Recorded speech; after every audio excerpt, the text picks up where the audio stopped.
आज ना सगळ्याचीच उधारी गोळा होणार आहे. कशी काय तर सांगते मी पुढे तुम्हाला. तर मी कोणती पण रेसिपी टाकली, असं काही जुन्या आठवणी टाकल्या की माझ्या मैत्रिणी विचारात पडतात, खरंच आपण हेच म्हणत होतो का? तर तुम्ही पण विचारात पडताना आता ही रेसिपी पाहून. तर आमच्या इकडे इथे शाळेबाहेर भेटणारे आंबट गोड उकडलेले बोरं म्हणत होतं. तुम्ही काय म्हणत होता मला कमेंटमध्ये नक्कीच सांगा.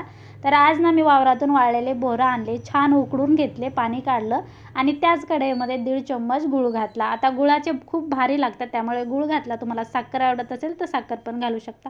छान मस्त पाक करून घेतला, उकडलेले बोरं घातले, त्यावरती थोडीशी मिरची पावडर, थोडंसं मीठ घातलं आणि मस्त छान आपले उकडलेले बोरं एकदम रेडी आहेत. कोणाकोणाला आवडले कमेंटमध्ये नक्कीच सांगा. आणि ज्याच्याकडे पण उधारी आहे या बोराची तुमची, आता नक्कीच मागून घ्या.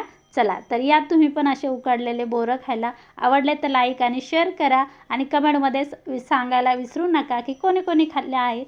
तर रेसिपी पूर्ण पाहिल्याबद्दल खूप खूप मनापासून धन्यवाद. बाय बाय सगळ्यांना.